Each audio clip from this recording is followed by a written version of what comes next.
Assalamualaikum warahmatullahi wabarakatuh. Kembali bersama saya Susmita Aprilia.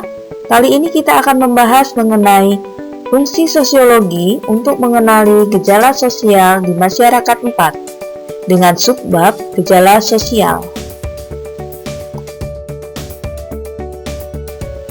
Kompetensi dasar yang akan kita pelajari kali ini adalah 3.1. Memahami pengetahuan dasar sosiologi sebagai ilmu pengetahuan yang berfungsi mengkaji gejala sosial di masyarakat.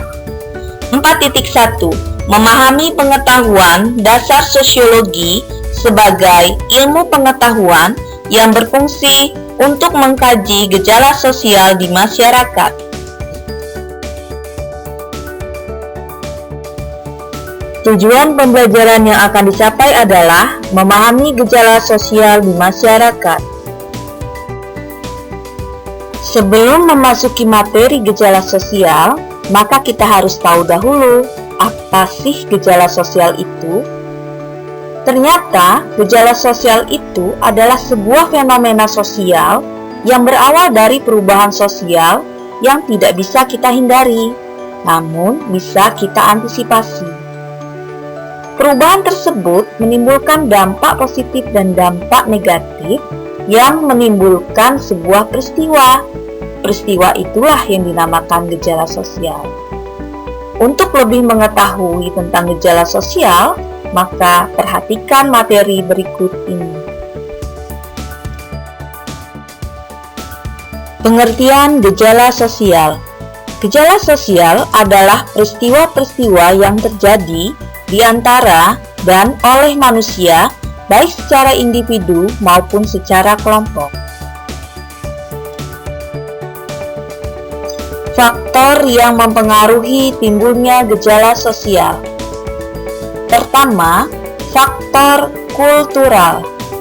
Berbagai macam nilai-nilai yang tumbuh dan berkembang dalam kehidupan atau lingkungan masyarakat. Contohnya, kemiskinan, gotong royong, kerja bakti, dan sebagainya. Kedua, faktor struktural, yaitu suatu kondisi atau keadaan yang memiliki pengaruh terhadap sifat-sifat struktur sosial atau pola kehidupan yang telah disusun dalam masyarakat, sehingga dapat mempengaruhi timbulnya gejala sosial. Contohnya, sosialisasi, interaksi sosial, dan lain-lain. Karakteristik gejala sosial. 1. Bersifat kompleks. Di dalamnya menyangkut berbagai hubungan antar manusia dalam lingkungan masyarakat yang dipengaruhi berbagai macam faktor, sehingga membuat suatu kondisi bersifat kompleks. 2. Beraneka ragam. Gejala sosial memiliki sifat dan karakteristik berbeda yang berkaitan satu dengan yang lain. 3. Tidak bersifat universal.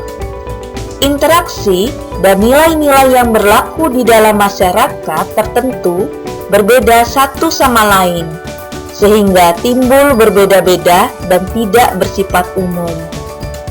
4. Bersifat dinamis.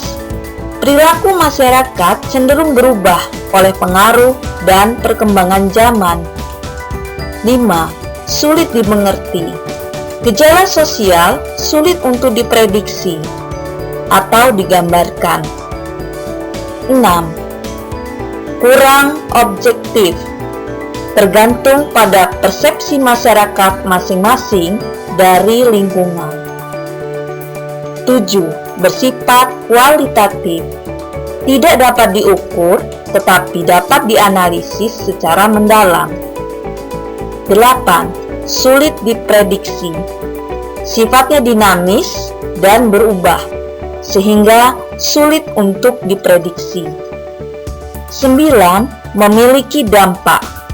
Dampak positif menimbulkan manfaat, sedangkan dampak negatif ketidaksanggupan masyarakat sehingga mengarah ke hal yang negatif.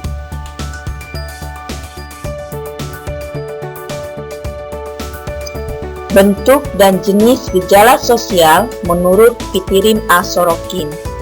1. Gejala sosial religius atau kepercayaan. Misalnya, suku Pigmi di daerah Khatulistiwa Afrika melakukan suatu perayaan tahunan di akhir musim hujan dalam suatu upacara agama. Kepala suku menari mengitari perapian. Tarian tersebut melambangkan perputaran matahari setiap hari. 2. Gejala ekonomi.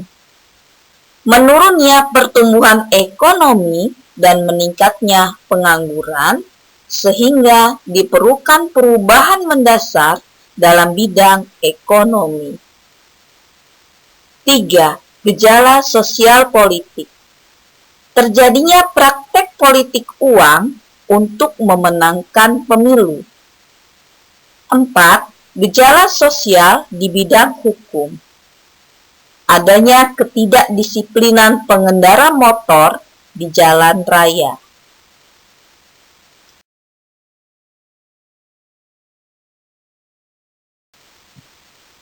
Demikian materi fungsi sosiologi untuk mengenali gejala sosial di masyarakat 4 dengan subbab gejala sosial. Sampai bertemu kembali dengan materi berikutnya. Saya akhiri. Wassalamualaikum warahmatullahi wabarakatuh.